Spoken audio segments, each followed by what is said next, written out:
আসসালামু আলাইকুম বন্ধুরা, আজকে আমি তোমাদেরকে বাংলা এমসিকিউটা শেয়ার করছি। এই যে ময়মনসিংহ বোর্ডের দেখো এখানে কি বলছে।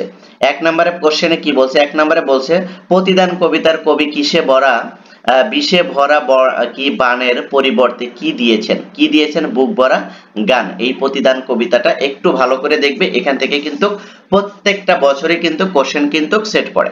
তারপর দেখো নিচের কবিতা অংশটি পড়ে 2 এবং 3 নাম্বার প্রশ্নের উত্তর দিতে বলছে। দেখো কবিতাতে কি বলছে, আমি জন্মেছি বাংলায়, আমি বাংলার কথাই বলি, আমি বাংলায় কথা বলি, আমি বাংলার আলপথ দিয়ে হাজার বছর চলি, চলি পলিমাটি কোমলে আমার চলার চিহ্ন ফেলে কি তেরোশত নদী সুধার, তেরোশত নদী সুধায় আমাকে কোথা থেকে তুমি এলে। দেখো কবিতাটি 2 নম্বরে কি বলছে, কবিতা অংশের বাংলার আলপথ, আলপথ এর সাথে আমি কিংবদন্তির কথা বলছি, কবিতার সাদৃশ্যর ভাব কোনটি। দেখো ইতিহাস ও ঐতিহ্য, ইতিহাস ও ঐতিহ্য। তারপরে দেখো 3 নাম্বারটা বলছে, 3 নাম্বারটা বলছে উদ্দীপকে প্রতিফলিত চেতনা ব্যস্ত হয়েছে নিচের কোন চরণে, কোন চরণে ব্যস্ত হয়েছে, এই যে আমি কিংবদন্তির কথা বলছি। তারপর দেখো উদ্দীপকটি পড়ে 4 এবং 5 নাম্বার কোশ্চেনের উত্তর দাও। দেখো নিচু একটা জায়গা ভরাট করে গ্রামের ছেলেরা খেলার মাঠ বানাবে বলে চেয়ারম্যানকে প্রস্তাব করলো, কিন্তু কিছুদিন পরে চেয়ারম্যান সাহেব সেখানে একটা বিশাল মার্কেট তৈরি করলো। দেখো উদ্দীপকে চেয়ারম্যান লাল সালু উপন্যাসের কোন চরিত্রের প্রতিনিধিত্ব করে, এই যে মজিদ মিয়ার। দেখো মজিদ মিয়ার সাথে মজিদ মিয়ার এই লাল সালু উপন্যাসটি যদি পড়ো তাহলে দেখবে মজিদ মিয়ার ক্যারেক্টার আর এই চেয়ারম্যানের ক্যারেক্টারটা কিন্তু সেম মিলে গেছে। আমি তোমাদেরকে এই জন্যই এগুলো পড়াচ্ছি। দেখো এগুলো থেকে তুমি কি করবে, প্রত্যেকটা পরীক্ষায় কিন্তু কি আসছে, উদ্দীপক আসছে, আর প্রত্যেকটা উদ্দীপকের সাথে কোনো বছরের উদ্দীপকের কিন্তু মিল নাই, কিন্তু কোন জায়গায় মিল আছে, সিক্রেট বিষয়টা কি তোমরা ধরতে পেরেছো? সিক্রেট বিষয়টা হলো মিল আছে নতুন নতুন হিস্টোরির সাথে। নতুন নতুন হিস্টোরি কি করছে, ওরা তৈরি করছে, কিন্তু এই হিস্টোরি গুলো অ্যাটাচ করছে কার সাথে, তোমার যে গল্পগুলো আছে সেই গল্পগুলোর সাথে অ্যাটাচ করে দিয়েছে। অতএব ওই গল্পগুলো তুমি যদি ভালোভাবে যদি পড়ো, যেমন লাল সালু গল্পটা যদি তোমার যদি পড়া থাকে, তাহলে কিন্তু এখানে যত নতুন হিস্টোরি ওরা ক্রিয়েট করে তোমাকে এমসিকিউ দিক না কেন, তুমি কিন্তু বুঝতে পারবে যে লাল সালুর কোন চরিত্রের সাথে, লাল সালুর কোন অর্থের সাথে বা কোন সাদৃশ্যের সাথে এটা অনুমান করা হচ্ছে বা এটা সাদৃশ্য করা হচ্ছে, এগুলো কিন্তু খুব সহজেই তুমি বুঝতে পারবে। যার কারণে কিন্তু আমি এই বোর্ড কোশ্চেন গুলো তোমাদের সাথে ফোকাস করছি, যে এগুলো তোমরা দেখো, এগুলো দেখলে কিন্তু তোমরা খুব সহজেই কিন্তু তোমাদের যে কোথায় ফোকাস দিতে হবে এবং কোন অধ্যায়গুলোকে তোমার বেশি প্রায়োরিটি দিতে হবে এটা কিন্তু তুমি বুঝতে পারবে। সো বি কেয়ারফুল এই বোর্ড কোশ্চেন গুলোর প্রতি, তোমরা এগুলো আগে পড়ো, তাহলেই কিন্তু তোমরা কি করবে, তোমাদের এমসিকিউটা স্ট্রং করতে পারবে। তারপর দেখো উদ্দীপকে চেয়ারম্যানের উদ্দেশ্যে লাল সালু উপন্যাসের কোন বিষয়টি প্রকাশিত পেয়েছে, এই যে স্বার্থপরতা। তারপর দেখো 6 নাম্বার, মজিদ জামিলাকে কি মাজারে বেঁধে রেখেছিল কেন, এই যে 1 এবং 2 এবং 3 অর্থাৎ ঘ নাম্বারটা। তারপর দেখো 7 নাম্বার, সিরাজউদ্দৌলার প্রধান গুপ্তচর কে ছিল, এই যে গুপ্তচর ছিল নারায়ণ সিং।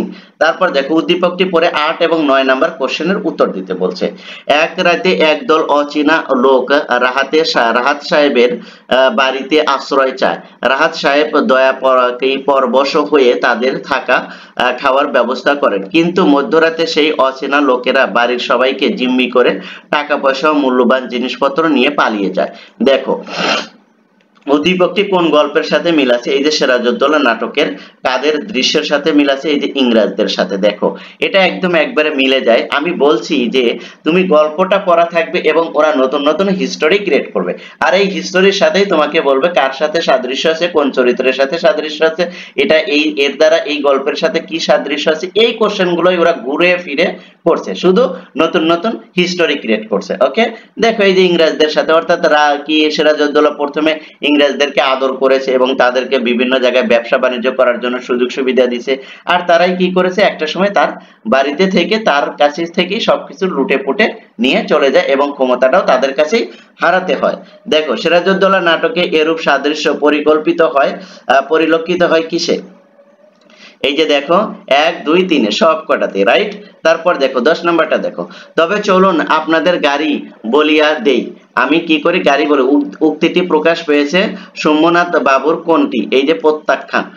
তারপর দেখে 11 নম্বর, কল্যাণীকে বিয়ে না দেওয়ার কারণ কি, এই যে আত্মসম্মান বোধ, আত্মসম্মান বোধ। 12 নম্বরটা দেখো, উপরের আদালতে হুকুম বলতে কার নির্দেশ বোঝানো হয়েছে? এই যে স্রষ্টা। তারপর দেখো, বাবুরা আমাকে একটিবার ছেড়ে দাও, আমি কি রুটিগুলো ঘরে দিয়ে আসি। বিলাসী এ কথা কেন বলেছিল? 1 2 অর্থাৎ ক নাম্বার, শিয়াল কুকুরে খেয়ে যাবে, অথবা রোগে মানুষ সমস্ত রাত খেতে পারবে না, রোগা মানুষ সমস্ত রাত খেতে পারবে না, এই জন্য। তারপর দেখো 14 নাম্বারটা দেখো, আমার পথ প্রবন্ধে লেখক কোন ভয়ে ভীতু নন, কোন ভয়ে ভীতু নন? এই যে রাজার ভয়ে। তারপর দেখো আবার উদ্দীপক আসছে, উদ্দীপকটি পড়ে 15 এবং 16 নম্বর প্রশ্নের উত্তর দাও।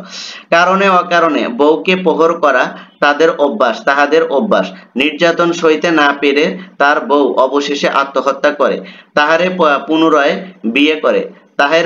বিয়ে করে আবারও স্ত্রীর উপর অত্যাচার শুরু করে। দেখো এই যে এখানে তাহারে বলছি, এটা হলো তোমার তাহেরের অভ্যাস। ওকে, একটু তোমরা দেখে নিও, আমার এখানে একটু অস্পষ্ট ছিল তাই আমি বলেছি। দেখো তাহেরের তাহলে কি অভ্যাস ছিল সেটা একটু দেখো। এই যে উদ্দীপকে মাসি পিসি গল্পের সাদৃশ্য দিকটি উল্লেখ করো। দেখো এই যে নারী নির্যাতন। দেখো এ পর্যন্ত যতগুলো কোশ্চেন আমি অ্যানালাইসিস করছি, সব কোশ্চেন গুলোই কিন্তু একই প্যাটার্নে করেছে, এবং আশা করি তোমাদের যে 2025 সালে যে এমসিকিউ গুলো আসবে বাংলাতে, সেগুলোও কিন্তু এই একই প্যাটার্নই ফলো করবে। প্যাটার্ন একটাই এবং সিক্রেট একটাই। যদি তুমি এই সিক্রেটটা ধরতে পারো তাহলে তুমি সবগুলোর আনসার খুব সহজেই করতে পারবে, এবং অল্প পরিশ্রমে সবচেয়ে বেশি তুমি মার্ক কমন ফেলাতে পারবে, এবং সবচেয়ে বেশি মার্ক ক্যারি করতে পারবে। সারা রাত 24 ঘন্টা তোমাকে পড়তে হবে না, তুমি একটু টেকনিক খাটায় পড়ো আর এই ভিডিওগুলো ফলো করো, তুমি একবারে কম সময়ে, একদম সবার চেয়ে কম সময়ে সবার চেয়ে ভালো রেজাল্ট করার প্রতিশ্রুতি তুমি এখান থেকে পাবে। দেখো কেন বলছি, দেখো এই গল্পটা, এই যে হিস্টোরিটা ক্রিয়েট করেছি, এর আগে কিন্তু আমি প্রায় 17 থেকে 18টা ভিডিও আমি তোমাদেরকে দিয়েছি, সেখানে কিন্তু একটা গল্পেরও হিস্টোরির সাথে কিন্তু মিল নাই। ওরা নতুন হিস্টোরি ক্রিয়েট করবে, আর সেই নতুন হিস্টোরিটা তোমাকে অ্যাটাচ করে দিবে তাদের এই গল্পগুলোর ভিতর। এই যে দেখো মাসি পিসি নিয়ে অসংখ্য কোশ্চেন আমি পড়েছি, কিন্তু এই একটা গল্প কিন্তু মিল পড়ে না। মিল না পড়ার কারণটাই হলো তোমাকে মেন গল্পগুলো ফোকাস দিতে হবে। মেন গল্পগুলো যদি ফোকাস দাও তাহলে অটোমেটিকলি তুমি প্রত্যেকটা গল্প থেকে যে এমসিকিউ গুলো আসবে সেগুলো তুমি খুব ভালোভাবে কি করতে পারবে, আনসার করতে পারবে। সো বি কেয়ারফুল তোমার মূল গল্পগুলোর প্রতি। ওকে, তারপরে দেখো উদ্দীপকে তাহের মাসি পিসি গল্পের কোন চরিত্রের সাথে সাদৃশ্য? দেখছো এই যে কোন গল্পের সাথে সাদৃশ্য? এই যে জগুল গল্পের সাথে সাদৃশ্যপূর্ণ। তারপর দেখো নিচের কোনটি আবুল ফজল রচিত উপন্যাস? এই যে রাঙ্গা প্রভাত। হ্যাঁ, এই কোশ্চেনটা নিয়ে একটু কথা বলি। এই যে কোন উপন্যাস, রাইট? বিশেষ কিছু রাইটার আছে যে এই লেখকগুলোর কিছু উপন্যাস, কিছু সাহিত্য কর্ম তোমাকে মনে রাখতে হবে, দেখবে যে ঘুরে ফিরে এদের ভিতর থেকেই আসে। তার ভিতরে এই যে আবুল ফজলও কিন্তু একটা। দেখো প্রত্যেকটা কোশ্চেনই কিন্তু এরকম 2টা 3টা কোশ্চেন বা 1টা 2টা কোশ্চেন কিন্তু সেট করে থাকে প্রত্যেক বছরই। তারপর দেখো 18 নম্বর, মানুষের ভালো করা, মানুষের কল্যাণ করা, সুখ শান্তি দান কি করো মানুষকে, এই নির্দেশনা কারা দিয়েছে? এই নির্দেশনা দিয়েছে ধর্ম প্রবক্তারা। তারপর দেখো 19 নম্বর, অনশন ধর্মঘাটে ব্যাপারে আলোচনার কথা বলে বঙ্গবন্ধু কোন তারিখে জেল গেটে আনা হয়েছিল? এই যে 15ই ফেব্রুয়ারি। তারপর দেখো আবার বলছে উদ্দীপকটি পড়ে 20 এবং 21 নম্বর প্রশ্নের উত্তর দিতে বলছে। 1971 সাল জুন জুলাই মাস প্রচন্ড বর্ষা হচ্ছে, বৃষ্টির পানিতে রাস্তাঘাট ডুবে গেছে। এই বর্ষায় রাস্তার মধ্যে খাদ বুঝতে না পেরে পাকিস্তানি বাহিনী একটি জিপ উল্টে যায়। দেখো এটা বলছে যে এখন এই প্রকৃতি কি সবস্থানে রেইনকোট গল্পের কি নামে উজ্জীবন করা হয়েছে। দেখো আমি বলছি যে ওরা একটা স্টোরি তৈরি করবে, আর সেই স্টোরিটা তোমাকে তোমার পড়ার কবিতা অথবা তোমার গদ্য অথবা পদ্য থেকে একটা সাদৃশ্যের সাথে মিল করে দিবে, সেটাই ওরা করেছে এই জেনারেল মনসুন। দেখো তারপরে দেখো 21 নাম্বারটা দেখো, এই বিষয়টি 1971 সালে গুরুত্বপূর্ণ ভূমিকা রেখেছিল। কোন বিষয়টি গুরুত্বপূর্ণ ভূমিকা রেখেছিল? এই যে 1 এবং 3। তারপরে দেখো উদ্দীপকটি পরে 22 এবং 23 নম্বর কোশ্চেনের উত্তর দাও। রাশেদ গার্মেন্টস ফ্যাক্টরিতে শ্রমিকদের ন্যায্য মজুরি দাবি তোলার শ্রমিক নেতা জামালকে চাকরি থেকে বরখাস্ত করা হয়। তারপর দারুণ অর্থ কষ্টে পতিত হলেও জামাল হাল ছাড়ে না। দৃঢ় আত্মপ্রত্যয়ের সাথে শ্রমিকদের সঙ্গে নিয়ে দুর্বার আন্দোলন গড়ে তোলে। এবার দেখো উদ্দীপকটি জামাল চরিত্র 18 বছর বয়সে কবিতার কোন বৈশিষ্ট্যটি বিদ্যমান? এই যে উদ্যম, অর্থাৎ যেই যুবককে চাকরিচ্যুত করা হলো সে তারপরেও কি করলো? সব শ্রমিকদের নিয়ে অত্যাচারের বিরুদ্ধে রুখে দাঁড়ালো। এটা কি কোন বয়সে এটা হয়? এটা হয় হলো 18 বছর বয়সে। অর্থাৎ এই যে এইখান থেকে 18 বছর বয়সের যে কবিতা রয়েছে এখান থেকে এটা সাদৃশ্য মিল পাওয়া যায়। তারপর দেখো উদ্দীপকের শেষের লাইনের সঙ্গে নিচের কোন লাইনটির ভাবগত সাদৃশ্য রয়েছে? এই বয়সে কেউ মারা নেওয়ার কি নোয়াবার নয়, এই বয়সে কেউ মাথা নোয়াবার নয়। তারপর দেখো সোনার তরী কবিতাটি কোন ছন্দে রচিত? মাত্রাবৃত্ত ছন্দে রচিত। তারপর সোনার তরী কবিতার মহাকালের প্রতীক কোনটি? মহাকালের প্রতীক হচ্ছিল মাঝি। আর কবি কার কি কুঠার দিয়ে বিশ্বকে নিক্ষেত্রীয় করবেন? কার? এই যে পরশুরাম। তারপর দেখো অগ্নিবীণা কাব্যগ্রন্থ কত সালে প্রকাশিত? 1922 সালে। তারপর দেখো অগ্নিবীণা কিন্তু কার সেটা একটু দেখে নিও, কাজী নজরুলের। তারপর ফেব্রুয়ারি 1969 কবিতায় কি আবার সালাম নামে রাজপথে কেন? এই যে গণজাগরণে যোগ দিতে। তারপর দেখো 29 সেই ফুল আমাদেরই প্রাণ বলতে কি বোঝানো হয়েছে? এই যে বাংলা ভাষাকে বোঝানো হয়েছে। তারপর দেখো তরি তার এসেছে কি তাহারই পরে মনে কবিতায় তরি কিসের প্রতীক? এই যে বসন্তের প্রতীক। দেখো বেসিক কিছু তোমাদের টপিকস রয়েছে, সেই টপিকস থেকে কিন্তু বারবার কোশ্চেন করছে, এগুলো তোমাদের সাথে আমি শেয়ার করব।